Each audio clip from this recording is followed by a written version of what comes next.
Welcome to the Digital Agency Growth Podcast. I'm your host, Dan Englander. Conrad, great to have you on the show. Thanks for having me, Dan. Yeah, it's my pleasure to be here. Yeah, we were just talking. So you're in London, other side of the pond. How is everything today? How is it stereotypically dark, rainy weather or getting better? You know what? This has been the most stereotypical year, I would say, Yeah. so far. I often sort of complain about the British weather stereotype because historically, I would say it doesn't rain as much as the kind of worldwide perception. But this year is just awful. Yeah, I mean, it's just been thick grey clouds and cold since the beginning of the year. I mean, it's spring now. You'd expect things to be kind of brightening up, but it's not. You know, it was snowing last week. It's just crazy weather. But thanks for asking. It's good small talk over here. Like, it's the first thing that you always do is talk about the weather. So yeah, it works, and sometimes it's it's just having the conversation as opposed to the content of it that matters, right? Which exactly. which brings us to, I think, kind of like tangentially related to the topic, which is copy and everything. It's taken for you guys to kind of build a seven-figure agency. ChatGPT, which we've yet to actually do an official episode on. I think we've done AI episodes, but I feel like a lot of those came before this advent of chat, right? And I think it's definitely something I want to dig into. But before we get into all that, would you mind talking about your background from a high level and what you're up to for those that don't know you? Yeah, sure. I'll try to be succinct, even though that's not my strong point. I co-run an agency called The Creative Copywriter. What we do in a nutshell is research, strategy, and words. We like to say we blend the science of data-driven content strategy and psychology with the art of creative copywriting, basically in order to help brands get their words right at every step of the customer journey. And we like to call that full funnel word optimization. And a bit of background about me. I mean, I started my background prior to kind of my agency journey was SEO and copywriting together, which is quite a powerful combo because SEO is really what I like to call an outside-in approach, whereby you're looking at data, you're looking at the demand for something, and then creating whether it's content or even a business around that demand. The reason why we're called the creative copywriter, which is ironically not a very creative name, is because I found a gap in the market about 12 years ago or so. I did keyword research and understood that there was a lot of search traffic around the world for creative copywriting and not much competition. So essentially I built a brand around that. It started as a blog, got traffic, turned into a freelance website for myself, and then essentially grew an agency from it. And a very important milestone on this journey was in 2017, my partner in life and crime, my wife, Nitsan, she joined. And she's kind of the yin to my yang, got a very different brain to me. I'm like the visionary, the creative, and she's the organizational guru. So she's the managing director. I'm the CEO. And really, she likes to say that the agency really started in 2017 because that's when we really started to grow. And like you said, we're a seven-figure agency, got an amazing team, really cool offices here in Greenwich. And all of a sudden, ChatGPT has kind of arguably sort of changed the world or woken the world up to the advancements in AI, copywriting, and large language models that I guess we're going to be talking about a lot in this session. Thank you for that background and everything. And that's definitely a little bit of an unconventional way to build an agency, but it's also one that slots into your skill set really well and is really refreshing to hear, which is finding that demand. And then essentially, like, it's the Derek Sivers line of like, you should never start a business unless somebody asks you to, basically, which I love. So with that, before we get into chat and all that good stuff, can you talk a little bit about, first of all, I'm surprised that was, an opportunity, that creative copywriter is something that like people were searching for, just because it seems like people are always searching for things that are like super tangible, like copywriting for construction, copywriting for food and beverage, or whatever. So what did the clients look like in the early days? Like, who are the sorts of people that were coming over the transom when you put up that shingle for that keyword? Yeah, I think it's an interesting question, and I'm always down for like delving into the agency story. As I said, the reason why I like to tell the story is because it is quite unique. A lot of agencies come from agency folk who leave another agency and go, let's start an agency, like whether the demand's there or not, however competitive it is. And yeah, my outside-in approach has really set us up for success, because we've basically been on the page one of Google in most countries around the world for creative copywriting, creative copywriter, and also now copywriting agency, which serves us much better in terms of like, you know, the demand for our current services. Originally, right back then at the beginning, I was getting kind of, again, anyone and everyone that I suppose they needed to have a certain understanding or felt like they had a need for, let's say, pushing the envelope, for doing something slightly more creative. They're not just looking for copywriting for their industry, for example. So we are sector agnostic. We've kind of had to be industry agnostic, for want of a better phrase, because of that traffic coming in from anywhere and everywhere. We have built, you know, since then built out certain industries that tend to kind of warm to us or drawn to us, and vice versa. But, you know, SaaS being one of them, software as a service, kind of knowing that they really need copywriting to kind of break down, humanize the technical, you know, break down their messaging and really resonate with an audience, educate that audience. And the content strategy side of what we offer is really important there.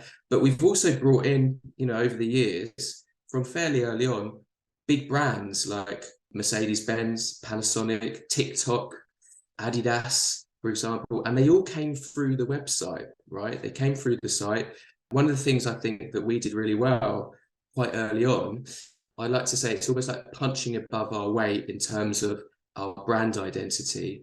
I'm kind of obsessed with brand. I like to say this thing, brand harder. It's the reason why I'm wearing a hat now. It's part of my personal brand. I wear it to all my networking events, etc. And I'm kind of obsessed with, I love design. I love brand design. And from an early stage, even when I'd just made that leap from, let's say, freelancer to small agency, I wanted us to look and feel like a bigger agency, like a really cool, awesome, unique agency. And, you know, unique is the operative word there, because I think that so many B2B brands, so many agencies almost follow the herd. They kind of look at front runners and they go, that's what an agency site should look like. And they copy, and there's lots of lookalikes and copycats out there. And what we did, you know, through this innate understanding that differentiation is crucial and is key, not only with our tone of voice, you know, with the messaging, but with the brand identity, really carved out something unique, so that, you know, we're bringing in traffic from all over the world, including, again, small businesses and SMEs through to big corporates, you know, big B2B consultancies like ACOM we currently work with, and then the Adidases of this world landed on our website. But the experience they got was, wow, right, this is a really strong, unique identity. I get what they're selling. And for us, it's this blend, like I said, of science and the art. It's the fact that they feel this is really creative. The visuals are creative. The tone of voice is creative. I know I can feel confident that these guys are very creative, but they're backing it up with science, right? They've got frameworks and methodology. So one of our frameworks is called the 13 lenses. And we use it as this kind of checklist for QAing what we send over. So rather than just going, here's some great copy for you, we run it through this system where we have like 13 different lenses. Each lens has a number of questions, which we answer yes or no. And essentially, we're aiming to get 100% score on all the copy and content we deliver. So back to your question, I've probably gone off on a tangent there. You know, we brought in big brands, and I think it was the combo of building a business based on demand and using SEO in a smart way to pull traffic to a site, and very strong branding. And the two things together, I think, helped us win quite big clients early on. And for the size of agency that we were at and we're at now, I'd say that we've probably got a large number of well-known brands in comparison to where you'd expect us to be at this point.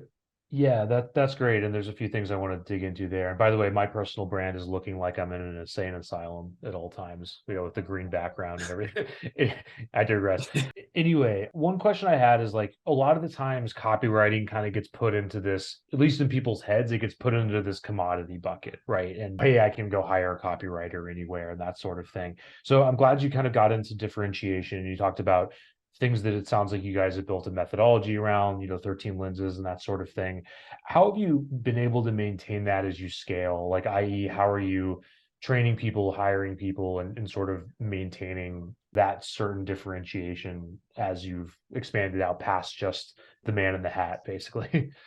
Great question as well. I'd say a number of things. And I was actually talking to an agency buddy just yesterday about this, about scaling and how you maintain quality. And for me, quality is hugely important, right? If that's my job now, as many sort of agency CEOs is to, I'm a thought leader, but I'm a bit of a glorified salesperson, right? I'm building that buzz and getting people in the door.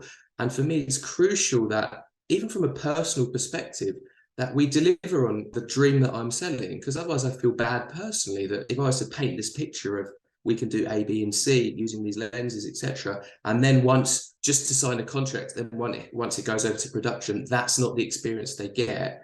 Not only is that bad for business, but for me personally, I would feel like I've let that person down that I've built a relationship with. So quality assurance is crucial when you scale. And one of the ways that we sort of ensure it is through the 13 lenses. Like the reason why I actually built that framework originally was exactly for that reason. It was because we were growing. And I'll tell you the story. I was looking at grabbing some samples for a new proposal, right? And didn't have like exactly the right case study there. So I looked into some of the recent clients we had won, some of the work we were delivering for them, blog posts, for example, kind of jumped in because I wanted to show that as an example to that target prospect that I was speaking to. And looked through that article, and it was written brilliantly, but I just saw, hang on, why are there no subheaders here? Right? Subheaders you need because you need to skim and scan a piece of content. Lots of people do so. And that was just one small example of how you can create something that's brilliant, but it can miss one trick of many. And that's enough to massively drop the engagement rate, the conversion rate, etc. Because people skimming and scanning will go, actually, screw this, I can't find the information I'm looking for, let me go elsewhere. And we have a lens called the goldfish lens, and that's all about digestibility. So within the goldfish lens, make sure you can skim and scan, subheaders work, bullet points work, short sentences are better than long ones, cut your paragraphs down as well. And that's a set of rules that fit into that box in that lens. And then there's the action lens, which is all about conversion, using the right CTAs, the right sales psychology, etc. We've got the brand lens, which is all about staying in tune to the brand. The SEO lens, which is ticking the SEO boxes. And essentially, the idea of the framework came from the challenge of scaling up and going, how can we ensure quality as we grow, pull in more copywriters, and we also use freelancers because we're got that hybrid model. How can we make sure it's happening if I'm not there to look through every piece of work, which naturally I can't do, there was a certain point very early on which I couldn't do. So I would say a QA framework is one way to ensure that, using it as a very practical tool. So for us, it's not just a methodology that we teach. We've actually got a spreadsheet system which every piece of copy goes through. So that really helps. On top of that, I'd say culture is important. Culture, a certain point in our agency growth, after, I'll be honest, having a few troubles with a couple of team members who are no longer with us, we realized off the back of that, agency culture is crucial. We need to establish what our cultural values are, and then we need to live and die by them. We need to hire by them as well. So we've got 6 cultural values, and when we actually interview people, no matter if it's a copywriter, a project manager, account manager, partnership manager, etc., a certain amount of the interview questions are related to our cultural values. So, trim the fat is one of them. Trimming the fat is all about process and making sure that we are very process driven. So we ask in our interview, let us know about a time when you improved a process in your previous role. Leading the way is another value. And, again, we ask a question which relates directly to that value. And I think that scaling up, it's crucial to have these cultural values, but not just for your about page, right? Not just to stick them on your about page and go, yeah, these are our values. Try to turn the abstract into the tangible. Like I did with the 13 lenses, you can have like principles of copywriting, but the tangible there is a spreadsheet with a checklist, 1 or 0, yes or no, did we do this, this, and this? When it comes to values, which are arguably quite abstract, the tangible kind of practical usage of that is, essentially asking specific questions in the interviews. In our weekly kind of team meeting, we have this session where we go through the values, and each department talks about our team members and how they've demonstrated those values. So we're reinforcing it all the time. And I know some agencies that go one step further and they kind of build it into their KPIs, individual kind of employee KPIs. So they kind of in their one-on-ones or appraisals or whatever you want to call it, they would kind of, as a checklist, go, how did you demonstrate this value? Here's a breakdown. So Yeah. I hope that answers the question. I think it's making does. things much more practical and tangible. Yeah, that's great, and it's nice because we actually started doing the same thing, and it's funny when you land on one of those values that kind of fits like a glove, and it's like, okay, this is broad enough to be universally applicable, but not so broad that you can never identify it, right? And I think a lot of the times with this stuff, all these values that any company has are generally positive. They're generally things most companies will want to abide by, but there's some that are just going to be like, better fit and sort of accentuate your strengths better and all that stuff. And it's almost universal when I have people on the show that are into that 7-figure level or higher. They are, it's all about the values or principles, however you're defining it at that point, because you can't be that specific. You can't just clean up all the messes yourself at that point, right? So one thing that I wanted to talk about is just like the art of copywriting, which I'm not really, I wouldn't call myself an expert at it, but I've been a dabbler for a long time since I started the business in 2016, writing sales pages on Udemy to sell courses, or writing, descriptions for my Amazon books, writing books themselves, and all these sorts of things. And there's been so many trends in copy, right?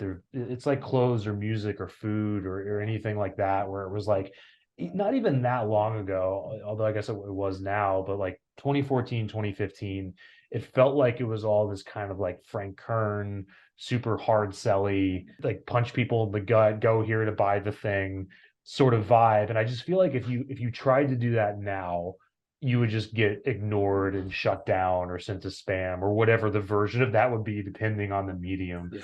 So I'd love to hear, like, what does the art look like to you guys now in terms of copywriting? How have you seen things change? You don't have to go back to the beginning of time, but from when you can remember, like, how have the trends in copywriting changed and what works now compared to like what used to work?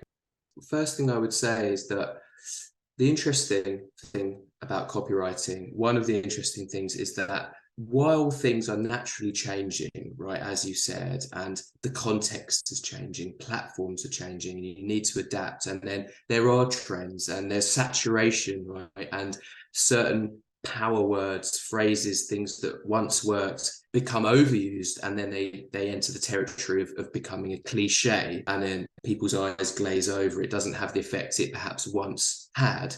While that is true, and I will answer your question and I'll dive into that, at the same time, so much of copywriting is this age-old art, which hasn't changed that much, because largely it's about psychology, right? It's about how to trigger emotions and behaviors. And the thing about the human brain is that it hasn't evolved since 100 years ago, right? And so largely the brain works in the same way. So there's definitely still techniques that you will see in the newspaper ads from 100 years ago that still apply to the digital world now, like things like the curiosity gap. So one of the most famous headlines is from 100 years ago was, are you making these mistakes in English? Right? So if you imagine you're leafing through a newspaper, especially if you're, let's say, not a native speaker, and this was for a course, this was selling an English language course, and you read that headline, immediately you're thinking, uh-oh, what mistakes, right? And you're harnessing a very powerful technique, which is the curiosity gap, right? You need to read the body copy in order to answer that. You're also harnessing the fear factor, the fact that, yes, fear is a powerful motivator. That same kind of headline still works today, right? You see it in clickbait. Clickbaiters go a bit too hard, right? They overuse the curiosity gap, and usually you end up on a page which is like awful ad-ridden content, which wasn't what you wanted to go there for at all. But a lot of those techniques and the conversational style of copywriting, if you read the good kind of old newspaper ads, they're broken down, choppy copy, conversational. all the things that really apply today. So I know that doesn't answer your question, but I'd like to say that again, so much of it has remained and still applies. I do think that, yeah, there was a time where 15, 20 years ago or 10 years ago where that kind of over the top sales copy was sort of prevalent, and it was direct response copywriting, right? And I think that the reason why it doesn't work as well now is for the reasons I mentioned, which is overuse. Like, the digital world has allowed that overuse to kind of expand even more, right? If the amount of kind of emails we get hit with and ads every day that are trying to harness these sort of sales tricks to like grab our brains and get us to do something now. It's like when you walk past a store window, a local furniture shop that says like buy now, like it doesn't have that effect that perhaps it once did. It doesn't create a sense of urgency. You just think, okay, a sale's on, yeah, right. It's like constant kind of sale. Sorry to cut you off. I was just going to say, it was funny because right after I asked that question and I sort of said I've just dabbled, I think a lot of our clients might be listening. They're like, dude, you write emails for a living, basically. And it's like, okay, I know a bit. But the funny thing is, the reason I said that is in my head, I don't even associate what we do as copywriting, even though it is. But it's funny because the whole goal for us is to get so far away from marketing copy that it's almost like a different practice, but it's kind of not. And to get to what you're saying, I mean, I think a lot of the times when we're doing B2B sales email outreach, it's about making it feel one-to-one, right? So that it doesn't even hit the same sort of scarcity-based marketing cues that it would normally hit on a billboard or an SEO. But also, I feel I've thought about the sort of Cialdini stuff and the sort of like triggers we're trying to hit in that context. And I think the biggest one is community, camaraderie, the idea that you're getting an email from somebody that's in your tribe or in your world and not an outsider is one of the biggest things that, at least in B2B, that I think makes people at least agree to talk to each other, right? Yeah. Let me give you the floor again. Like, I'd love to hear your thoughts on that. Like, what are some of those, is part of that 13 lenses, or just in general, are there certain triggers that you're thinking about hitting as that builds itself into the framework? Yeah, 100%. I mean, it's many triggers, and you talked about Cialdini and community. I say like likability kind of falls into that, right? It's sort of an age-old sales. If you're trying to persuade someone, you want them to like you, and I think the 13 lenses is a good framework to reference. I mean, I would say that, but because it's almost like 13 different ingredients in the secret sauce of copy and content that does what you need it to do, compel, convince, convert. And I mentioned this other analogy because, when you're cooking up a sauce, you want to get all those ingredients in there. You want it to be salty, you want it to be sweet, you want it to be acidic, etc. I'm not a chef, but as you can probably tell, but the important thing that I'm trying to kind of get to is that you need the balance there. Balance is crucial. You don't want it to be too salty, right? And not salty enough. You don't want it to be too sweet, etc. So the 13 lenses that we use is kind of a careful balancing act. You don't want to go too far down any one lens. So we've got the action lens, and the action lens is, as I said, is about conversion, right? Using techniques like scarcity, sense of urgency, etc. Social proof is a crucial way to kind of give people the confidence to take that next step. The right calls to action. And then there's one actually question in there saying like, but don't overdo it, right? We don't want to just focus all on conversion and push that direct response style too much, because then again, you're making the sauce too salty, right? And you need to balance it with everything else. And another lens is the real talk lens. The real talk lens is all about being conversational. Simple things like saying the word you're asking questions so that it seems personal, right? So that it seems like you're having a one-on-one conversation, because humans are social creatures. And if they sit down, if it feels like they're reading business jargon, then they're not going to emotionally kind of attach to that. They're not going to be engaged. If they feel like they're almost like having a conversation with someone they like, then they're more likely to engage.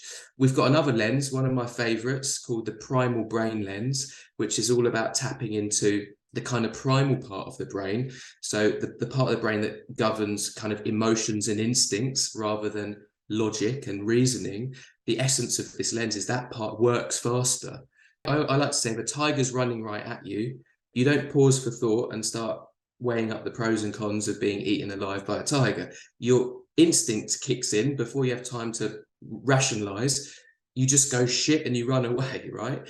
And when it comes to like marketing and trying to trigger people to do something, often we're trying to pull them away. We're trying to redirect their attention. That's often what we have to do as marketers. You know, it's a tough gig, right? Someone's going into social media and they're there to socialize. They're there to read posts from, you know, their friends, their colleagues. They're not there to get a message from a brand who's trying to sell something to them. So we're trying to redirect them. And one way to tap into them and stop that infinite scrolling is to tap into the primal brain, use emotion, you know, as a trigger, use fear, as I said, as a strong one. Even like a little trick here, onomatopoeic words like pop, bang, sizzle, right? They just catch your attention more. And sensory words like silky, smooth, shiny, right? Probably now as I'm saying them, those words probably resonated slightly more with you than the other words I'm saying, because they're sensory words. Our senses kind of connect more to our emotions, and thus it like evokes a slightly more emotional response. So there are these little techniques where we can grab and grip people's attention, and that's the first job of copy, right?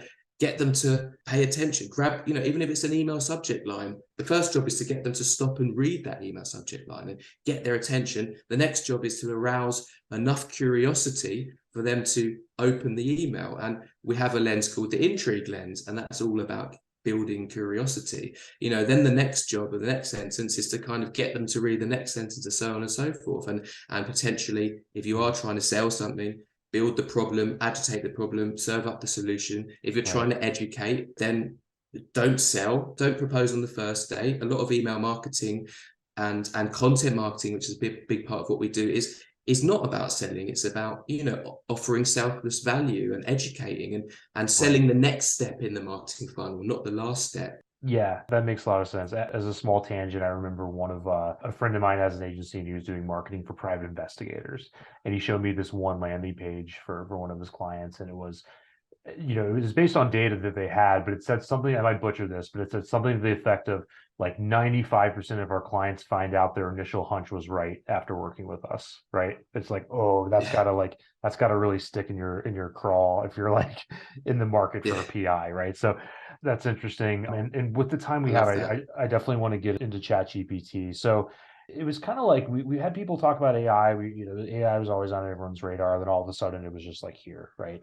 With that in mind, to frame things out a bit, how long was ChatGPT on your radar? Like, did you know this was coming? And yeah, let's start there.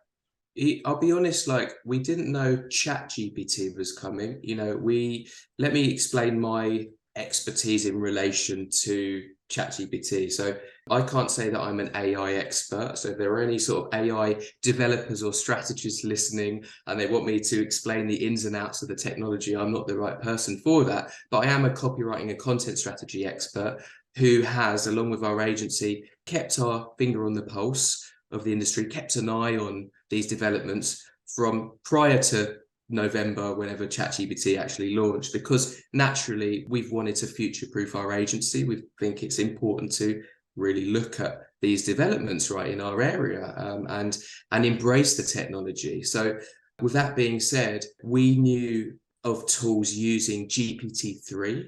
You know, there are copywriting tools out there such as Jasper and Copy AI that have for a few years now used GPT-3 and other smaller ones, other tools kind of, you know, that have been using the actual LLM, the large language model, GPT-3. When ChatGPT launched, I think the reason why it's just blown up the internet is because, first of all, it's free, a free tool, right? That's one reason. So very smart in a sense. Suddenly everyone could use this, right? So that opened it up to the public domain, like the entire world. But also it's, I think, just the actual application of the LLM. You know, these other copywriting AI tools were for kind of very specific, and they weren't chatbots. It's the fact that you can have what feels like a very human conversation, and it mimics that conversation in a way that you can ask questions and get it to do so many different things and use it for so many different applications that, you know, it's just, I think that's where it's why it's blown up the internet, and why there's so much hype, and why it's kind of really woken people up in many different industries, not just the marketing industry, to the fact that things will need to change. They'll need to adapt, even from doctors through to academics, in terms of I've got a good friend who's a professor, and all of their students now, their graduates, are using ChatGPT to formulate essays, right? So they have to kind of adapt, and the world has to adapt. So yeah, ChatGPT itself surprised us in the way that it probably surprised the world. It was, I'll be honest, kind of more advanced than I thought it would be, especially in terms of like the functionality and the application of it being this two-way dialogue, this conversation where you could kind of get more responses and get it to do all these different things. So yeah, that's my long-winded answer to your question. And just to make it a little more tangible, how do you implement it, if at all, in your process? My advice, and this is to clients, this is to people listening, and this is to even freelance copywriters. We actually have a copywriting academy, something we launched at the beginning of COVID. And we've had over 2,000 copywriters go through that and learn the art and science of copywriting. And yeah, we've had, naturally copywriters coming to us and going, what do you think? What are your thoughts? First of all, I think it's very important to embrace the technology. And I think a lot of people are kind of deciding to bury their head in the sand and go, well, this is going to remove the creativity and the art of this and the other. And it's not good enough, and let me not even explore it. And I wrote a LinkedIn post recently where I equated it to my dad, who was a graphic designer, but by hand, right? He was an illustrator, graphic designer. Then computers came along, home computers and Adobe Photoshop, right? He was slow to the uptake, right? He never really was interested in computers, and he had to pivot, he had to change careers. The nature of graphic design completely changed, but the essence of it was still there, right? Drawing by hand, all right, a lovely craft, but the reality is you can draw a circle a lot quicker, a lot better using a computer. And I think AI and the development of it with large language models and ChatGPT, there are strengths and limitations, and I can talk about, some of the limitations first and show you then why and how we are using it. The limitations, I think, as a lot of people are aware, is that obviously there's the misinformation, right? The fact that it lies, it hallucinates. GPT-4, which is now available through, ChatGPT Plus, is slightly better along that journey. It's got 75 to 80% accuracy rate. A lot of developers think that's great, 75 to 80% accuracy rate, that's great. The reality is that's very risky still, because that's like 15 to, sort of 25% fake news, essentially. So that's something that we have to be very conscious of. So if you're, deciding to just create an article with ChatGPT or get information, you have to fact check, because what it currently doesn't do, it doesn't cite the source. And another thing to remember is that it was fed on a data set. The cutoff point was 2021. So if you want up-to-date information, you're not going to get it currently from ChatGPT. It doesn't scan the web. Those are really important things to remember. And the third thing that I think is the most crucial is that it is incapable of being original and being creative. Like, it's as good as its data set. And what we've found is that it kind of averages the internet. So the way it works, again, I don't want to deep dive into this because I'm not an AI developer, but and I think there's a lot of misconception around the fact that it understands you, because it mimics understanding. The way that it's a text generation in this conversational way where it feels like it almost seems like it understands you, but it's important to know that it doesn't understand you. The way it works is like a statistical model. It's kind of picking the next word based on what's most likely to come next in the sentence, based on the data it's been fed with, and then your prompts, your input. So based on that, you can understand that's why it can't be original, right? It only comes from like the data it's been fed with. The reason why I'm explaining this is because from a copywriting perspective, looping back to what we talked about before, what we're seeing is cliches, because the internet is full of cliched copy, right? And if it's going for the most statistically probable, response to what you've asked it for and what it's being fed with, it is even GPT-4, which there's more back and forth. You can push it to a slightly more creative space. It's still regurgitating things that are being overused. Cliched copy comes out of it. So we don't use it for creating copy. We don't believe it can create copy in the way that a human can, but we think that it can really enhance the process of content, long form content creation, and copy in a number of different ways. So I'll give you our use cases. Research, right? Again, remembering that it's only fed, cutoff point was 2021. It's still very good at summarizing, and something where you might be, might be trying to create content for a very specific niche, the US kind of medical system, which that sprung to mind. So we have a client in that world, whereby in order to understand it, we probably have to just do a ton of Google searches and trying to find the right information and pick out the right sources and read it. ChatGPT can summarize things and give you these nice breakdowns of information and key points, like served up on a silver platter for so really good at research and summarizing and just helping you to absorb things quite quickly, more quickly than prior to this use case. Another thing is when it comes to summarizing, for us, buyer insights, a large part of what we do in a strategic sense is try to understand the audience. So we do buyer interviews, right, where we talk to the customers of our clients, and we have a certain methodology around that. And historically, we would get that transcribed and then have to manually go through the transcription and pick out quotes that fit these certain rings of buyer insight. So pain points, desires, comparison factors, etc. That's a very tedious process. GPT-4, ChatGPT is actually great for that kind of thing. So we can feed in a transcription from an interview and go pick out the key points, right, and serve them up to me. What are the key pain points? What are the key desires, etc.? It can do that from your own transcriptions, but it can also take things from the web. So what are the main pain points of SEO marketers, for example?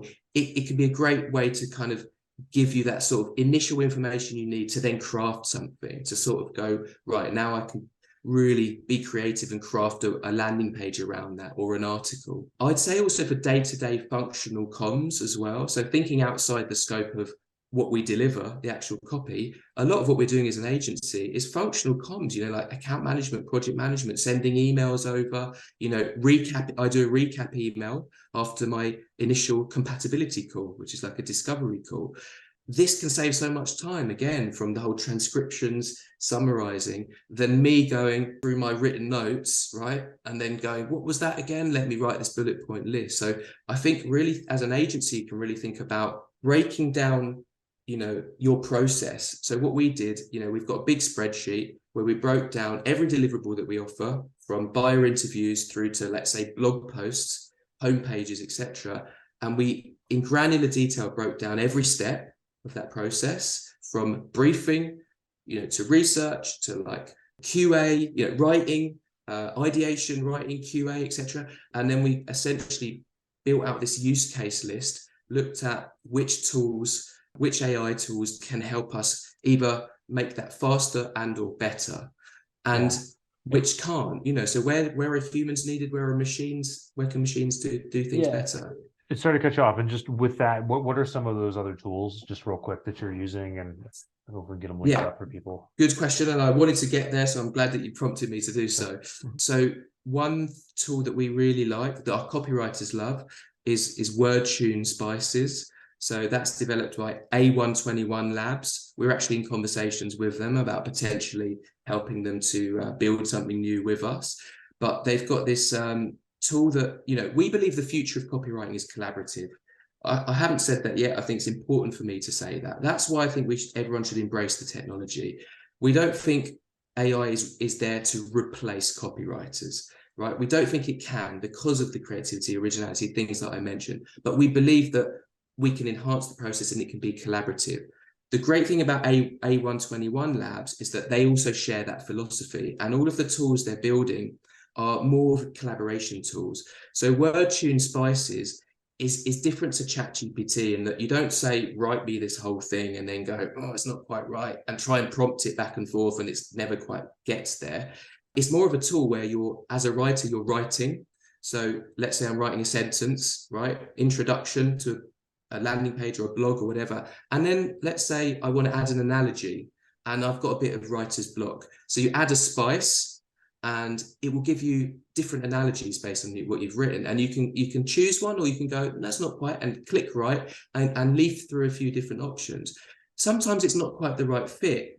Sometimes it's perfect. Sometimes it's not, but it will spark ideas. It will help you to choose something. You can also add in a fact. So the great thing about WordTune is it does scan the web and it cites the source. So you're writing and you can go, let's add a fact, add a spice, choose fact, and it can give you different options for facts to support what you're saying, but it cites the source. So you can actually go and check it out for yourself. But also when you're writing long form content, articles, etc., it's important to link out. It's important to cite your original source. That's something that ChatGPT can't do.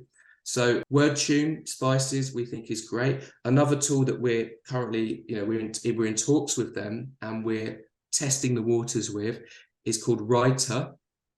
Writer has been developed specifically for, business comms, like business marketing comms.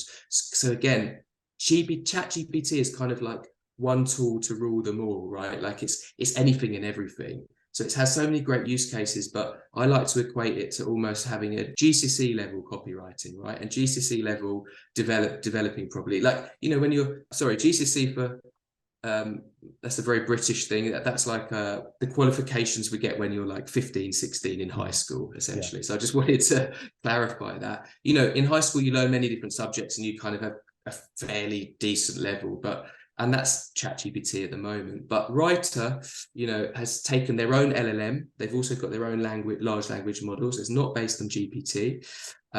They've focused it around business marketing comms, and they've got some really interesting use cases there. I'll give you one, which again, we're looking at kind of harnessing, potentially implementing if we feel it's good enough. So do you know Grammarly? Sure. Mm-hmm.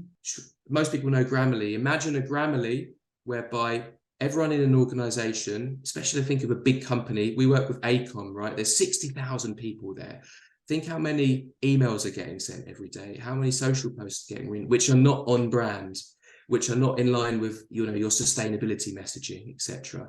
So imagine a Grammarly tool, a plugin whereby everyone in the company could have suggestions, not just if they've made a typo or a grammar, but suggestions as to how to write more on brand, we use this word and not that word. So Writer has that functionality. I can't say right now on the spot it does that amazingly or not, because we were in discussions, we were experimenting, but the actual use case for it I think is extremely exciting, because for us as an agency, if we partner with them or build something similar with another AI lab, it really expands our value proposition. Because up until now, the only way we have been able to solve the challenge of most people in a company not being on brand with their messaging, so controlling the voice of an entire organization, has been creating tone of voice guidelines, right? And maybe doing training. Tone of voice guidelines are great, but in reality, they probably sit in some marketing folder somewhere, right? Yeah. We tried to get people to use them, but when it comes to daily comms, most people, and I'm talking salespeople, I'm talking customer service reps, most people are not adhering to them. So imagine if you had a tool that could really help you get it right. Yeah, and one question that I get a lot is, hey Dan, like, how are you guys using this in sales? Like, don't you want to use this for contacting people and this sort of thing? And what I've found is that when you're doing, email and outreach that's in a limited total addressable market, and it's supposed to kind of come off as a one-to-one message, the amount of personalization as it increases, the amount of like trust and liability goes up, right? Because you can no longer vouch for what that message is saying. And if you have to approve it and you have to make sure everything's kosher at all times, it like invalidates the value of the AI to begin with, right? So we haven't found a place for it, and I'm skeptical that there will be one on sort of a B2B sales level. There's lots of people doing these like deep fake videos and these sort of crazy things. And I think my skepticism with it is it's just going to become mature. It's just going to become a mature market. It's kind of like how Google Maps doesn't keep you away from traffic, right? It might save you a minute or two, but it's not going to prevent the problem of traffic, because there's competition, there's only so much road space, there's tons of cars, right? And there's probably a similar Yeah. dynamic in sort of like one to many style copywriting. I think so. And when there was all the hype at the beginning, and we were like, my wife, who's also a manager director, we were in TikTok and just consuming all of this content about it. Naturally it was scary and exciting at the same time. When I really thought it through, I really thought that, when it comes to like a homepage, writing a homepage, I can't see, I really, the nuances involved of writing a homepage and gathering all that information from different sources and having that expertise as well. I could never see it writing something like that would be anywhere near where you want it to be, or even a first draft generator, because people said, oh, first draft generator. But again, the risk of it being the first draft generator is that it's regurgitating, common methods and formulas. It's not original. We did this test where we prompted ChatGPT 3 different similar prompts from different accounts, but similar but different wording, and it gives you the same information. It went for the same kind of layout. The problem with that is that there's already a saturation problem. There's already this issue that we need to differentiate. As you said, you need to be more tailored, more personal, more unique, more creative, more human. So I see this tidal wave of like AI written content hitting the internet, and there being even more of a reason and need to differentiate, to be creative, to be human, to be personalized, that currently it can't help with. And I feel like what it could also do is, if people, and I'm saying that copywriters should embrace the technology, but they should also not rely on it and get lazy, because then you end up fading into this like sea of saturation, and going for the obvious, going for the easy option, not pushing the limits, not, as I said, like really pushing the needle, the envelope, whatever the analogy is. But where we are seeing potential value is like looking beyond the writing, looking at, when you're writing your email marketing, when it comes to research and buyer research and or even processes, agency processes, are there things that it can shave time with there? And one use case I didn't mention, which we're exploring right now, which I think has a lot of potential, is repurposing. So while I would never get ChatGPT or AI to write the original copy, it might help with process and research, as I said. A great thing in content marketing, a great thing to do is repurpose, right? So because let's say you write a really powerful ebook or white paper or interactive lead magnet where you've put a lot of thought in, a lot of research, etc. It really resonates with the audience. It arrows deep to their pain points and desires, etc. You put all that work in. A great thing to do in content marketing is to chop that up, create social content, teasers for it, turn that white paper into 3 blog posts. I think that AI has the potential to really help speed that side of things up, repurposing, because you fed it with the original copy, right, and content. It's not just taking it from the average of the internet. It's taking your copy, your content, your tone of voice, and right. We're seeing that actually it can repurpose and chop things out. I would still say go through it, right, and tweak if need be, but I see that as potentially being an area where it can shave a lot of time off. Which, as you said, that's the goal. If it just saves a minute here and there, then it doesn't really, it might be more trouble than it is worth. But if it can, if you can find certain use cases in your process where actually it can halve the amount of time, then that's something that can be very useful, I'd say.